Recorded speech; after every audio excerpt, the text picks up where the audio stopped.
আসসালামু আলাইকুম রহমতুল্লাহ। নাহমাদুহু ওয়া নুসাল্লি আলা রাসূলিহিল কারীম, আম্মা বা'দ। সম্মানিত শ্রোতা মণ্ডলী, আল্লাহ রাব্বুল আলামিন ইমানদার মুমিন মুসলমানদের জন্য পৃথিবীর শ্রেষ্ঠতম একটি মাস নির্ধারণ করে দিয়েছেন। আর সেই মাসটি হলো পবিত্র মাহে রমাদানুল মুবারক, যা আমাদের অতি সন্নিকটে। কিন্তু আজ অত্যন্ত আফসোস যে ইমানদারদের জন্য আল্লাহ রাব্বুল আলামিন এই পৃথিবীর শ্রেষ্ঠতম মাস পবিত্র মাহে রমাদানুল মুবারককে দান করেছেন। আজ সেই ইমানদার মুমিন মুসলমানরা এই রমাদান মাস সম্পর্কে উদাসীন। তারা জানেই না পৃথিবীর এই শ্রেষ্ঠতম মাস পবিত্র মাহে রমাদানুল মুবারক একজন ইমানদার মুমিন মুসলমানদেরকে কেন দেওয়া হয়েছে। একজন ইমানদার মুমিন মুসলমানকে পৃথিবীর এই শ্রেষ্ঠতম মাস পবিত্র মাহে রমাদানুল মুবারক দেওয়া হয়েছে দুটি কারণে। যেই দুইটি কারণে এই পবিত্র মাহে রমাদানুল মুবারক ইমানদার মুমিন মুসলমানদেরকে দেওয়া হয়েছে, তার মধ্যে প্রথম নাম্বার, হাদিস শরীফে উল্লেখ আছে, একবার রাসূল করিম সাল্লাল্লাহু আলাইহি ওয়াসাল্লাম খুতবা দেওয়ার জন্য মিম্বরের প্রথম সিঁড়িতে পা রাখলেন। তখন বললেন আমিন। রাসূল যখন মিম্বরের দ্বিতীয় সিঁড়িতে পা রাখলেন তখন বললেন আমিন। রাসূল যখন মিম্বরের তৃতীয় সিঁড়িতে পা রাখলেন তখনও বললেন আমিন। উপস্থিত সাহাবায়ে কেরামরা রাসূলের এমন কর্ম দেখে তারা আশ্চর্য হলেন যে ইতিপূর্বে রাসূলকে কখনোই তো এমন কর্ম করতে দেখিনি, আজকে যেই কর্মটা তিনি করেছেন। পরবর্তীতে সাহাবায়ে কেরামরা রাসূল করিম সাল্লাল্লাহু আলাইহি সাল্লামকে জিজ্ঞেস করলেন, ওগো আল্লাহর রাসূল, ইতিপূর্বে কখনোই আপনাকে এমন কর্ম করতে দেখিনি, আজকে আপনি তিনটা সিঁড়িতে পা রাখার সময় তিনবার আমিন বলেছেন, এর কারণ কি?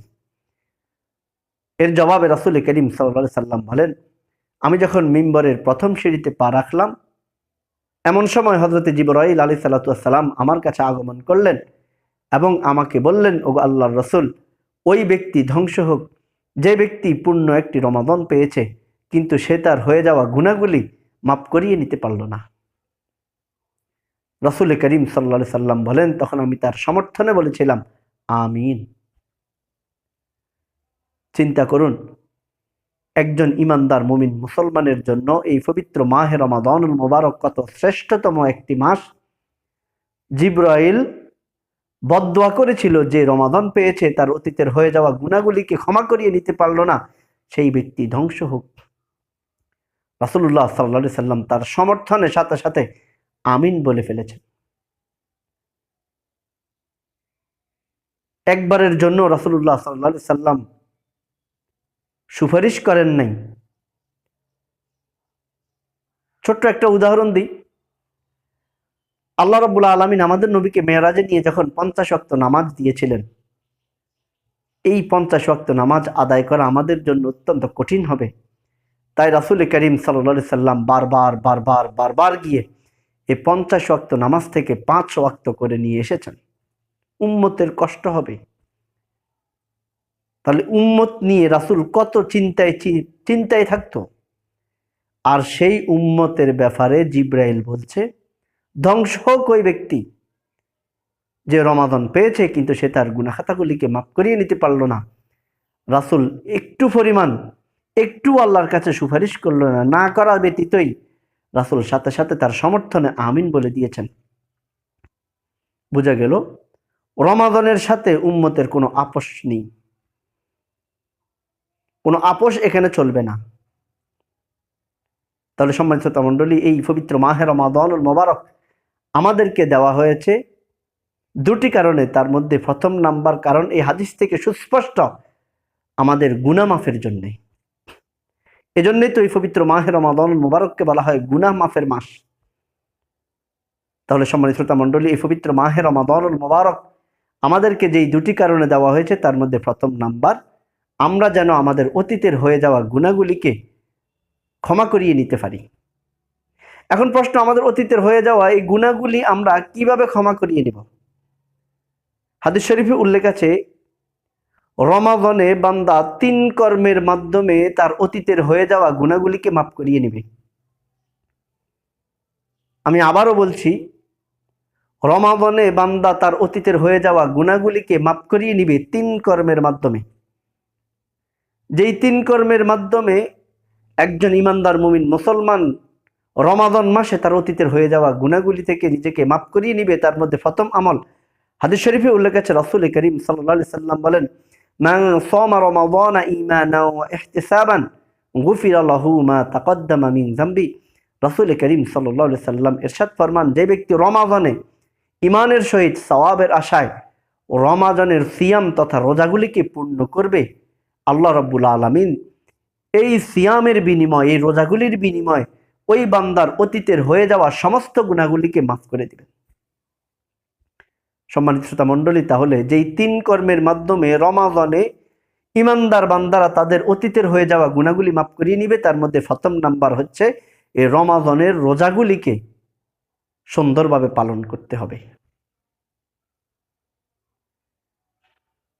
রোজা এটি ফার্সি শব্দ। কোরআন হাদিসের ভাষায় এই রোজাকে বলা হয় সওম। আমরা আমাদের ভাষায় যাকে রোজা বলি, কোরআন হাদিসের ভাষায় তাকে সওম বলে বা সিয়াম বলে। এই সওম তথা রোজা এর বাংলা অর্থ হচ্ছে বিরত থাকা। দুটি কর্ম থেকে বান্দা বিরত থাকাকে সওম তথা রোজা বলে। শবে সাদেক থেকে নিয়ে সূর্য ডুবা পর্যন্ত একজন বালেগ, চাই সে পুরুষ হোক চাই সে নারী হোক, সুস্থ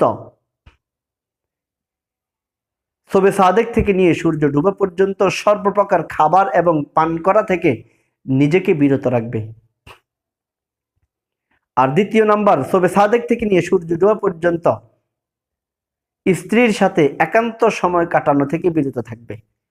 এই 2 কর্ম থেকে রমাদান মাসে নিজেকে বাঁচিয়ে রাখাকেই বলা হয় সওম তথা রোজা।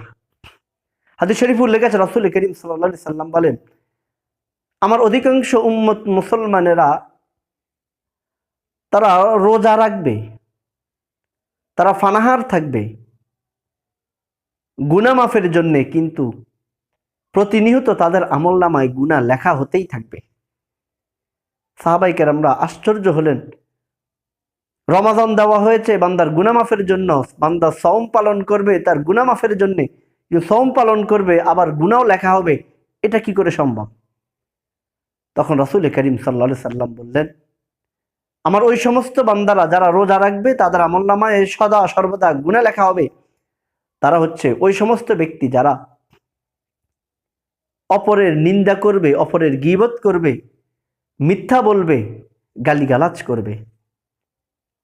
কতক বান্দা রোজা রাখবে কিন্তু তারা মিথ্যা কথা বলবে, কতক বান্দা তারা রোজা রাখবে তারা মিথ্যা কথা বলবে, ছগলখুরি করবে, গীবত করবে, অশ্লীল কথাবার্তা বলবে।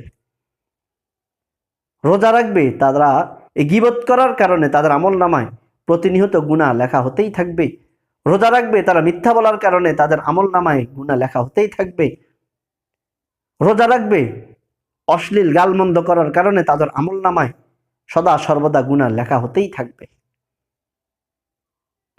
এই জন্যে রমাদান আমাদের অত্যন্ত সতর্কতার সহিত অবলম্বন করা, কারণ এই রমাদান মাস বান্দার গুনাহ মাফের মাস। এখন এই গুনাহ মাফের মাসেও যদি আমরা গুনাহ করি, তাহলে আমাদের চাইতে পৃথিবীতে আর হতভাগা, আমাদের চাইতে নিকৃষ্টতম প্রাণী মনে হয় আর কেউ হবে না। সম্মানিত শ্রোতা মণ্ডলী, যেই 3 আমলের মাধ্যমে রমাদান মাসে বান্দা তার অতীতের হয়ে যাওয়া গুনাহগুলিকে মাফ করিয়ে নিবে, তার মধ্যে প্রথম নাম্বার আমল রমাদানের এই সিয়ামগুলি সুন্দরভাবে পালন করা। কেউ যদি আপনার সাথে ঝগড়া করে, হাদিস শরীফে আছে, তুমি বলে দিবে যে আমি রোজাদার। কেউ গীবত গাচ্ছে, ওইখান থেকে উঠে আসবে। কেউ গালমন্দ করছে, ওইখান থেকে উঠে আসবে। আল্লাহ রাব্বুল আলামিন আমাদেরকে এই রমাদান মাসে গুনাহ মাফের যে প্রথম আমল সিয়াম, এই সিয়ামগুলি, রোজাগুলি সুন্দরভাবে পালন করার সে তৌফিক দান করুন। সম্মানিত শ্রোতা মণ্ডলী, এই রমাদান মাসে যেই 3 আমলের মাধ্যমে আমরা আমাদের অতীতের হয়ে যাওয়া গুনাহগুলিকে মাফ করিয়ে নিব, তার মধ্যে বাকি যেই 2টি আমল রয়েছে ইনশাল্লাহ পর্যায়ক্রমে আমরা আলোচনা করব। সেই পর্যন্ত আস্তাদ টিভির সাথে থাকুন। আসসালামু আলাইকুম ওয়া রাহমাতুল্লাহি ওয়া বারাকাতুহু।